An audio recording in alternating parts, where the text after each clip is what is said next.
Adam, got you some water here. There you are. Thanks. Okay, Adam, so we'll get started then. Alright, so we're investigating a number of thefts up in the Argyle area. Go on. Right? And due to the large amount of thefts that have been happening in that area recently, some residents have been installing video surveillance cameras in and around the property. Well, what does that have to do with me? I'm getting to that, just hang on, listen to me. Okay, so, actually, you know, Adam, there's something I'd like to show you. Now just bear in mind, this is Evans. Now this right here, this is video still. And in this video still, it was taken from one of the houses. Now, the person right here next to the car, can you look at that and tell me what you think they're wearing?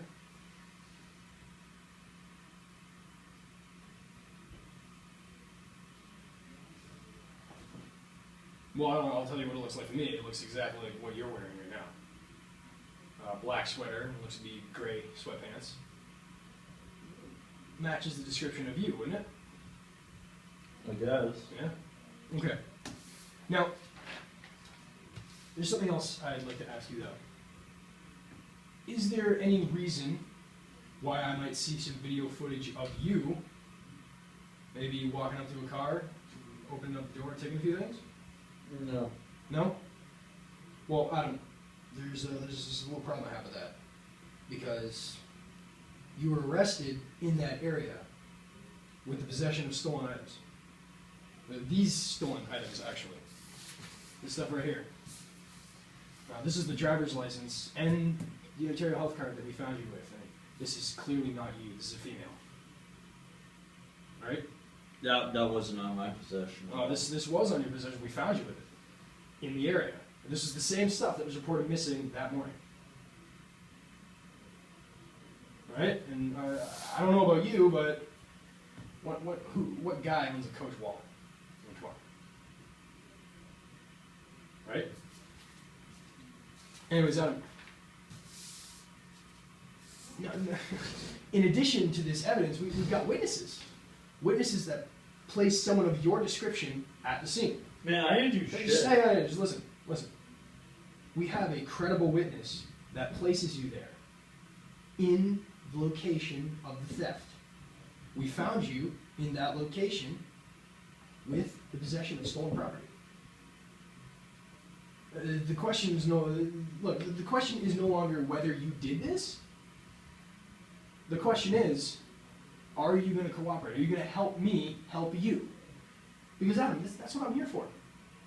How are you going to help me? Listen. Look, I'm here to help you. I'm here to find a solution. We're going to find a solution to this together because we got ourselves a little bit of a situation here, don't we? Yes. Right, yeah. Now, look, Adam, I'm going to level with you. You know what? Look at you. You don't seem like a bad guy. You don't look like a bad guy. I'm not. Just hang on, listen. You do not look like a bad person to me. I look at you and I see someone that's just trying to get by. I mean, what do? Do you go to school? Yeah. Yeah, where do you go to school at? Parent shop. All right, so what program are you taking there? Nursing. Nursing, huh? Okay, so you got to pay for school? You living by yourself? You from out of town? Or? Yeah. Yeah, so you got to pay for school, you got to pay for your rent, you got to pay for the groceries. I mean, come on, man's got to eat, right? Yeah. Yeah. So put all that together, and I mean, maybe you're falling behind on the bills, right? You're falling behind on the bills. You got to pay the bills. I mean, you can't not pay the bills, right? You need money to pay the bills, and when money's scarce, you can't pay the bills. So you get desperate. You do things you wouldn't regularly do. So what I think, Adam, is you didn't plan this. This is a spur of the moment thing. You didn't go out think, I'm going to steal someone's shit today. You went out, you saw an opportunity, and you took it. Spur of the moment, right?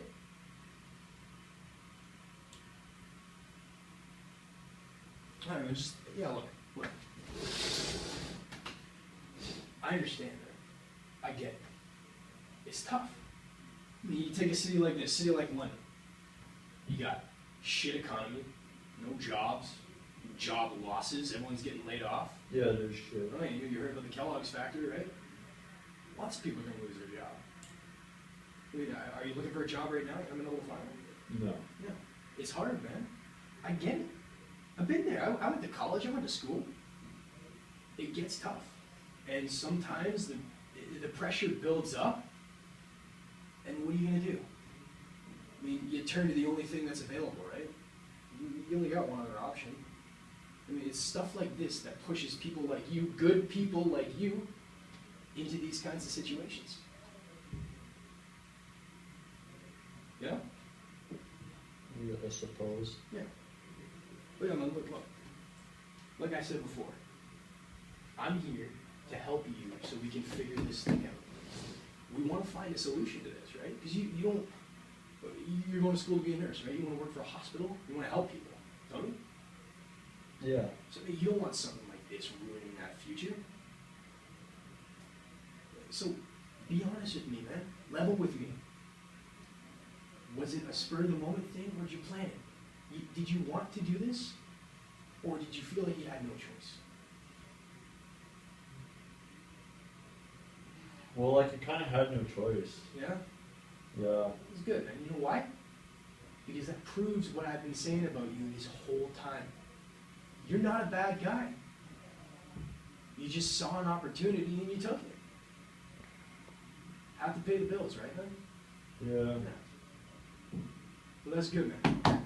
I'm glad you're doing the right thing here. Okay? Now, there's a few other things that we gotta do now, okay? Alright. Right. So, what I need you to do is write down everything that happens. Start from the beginning.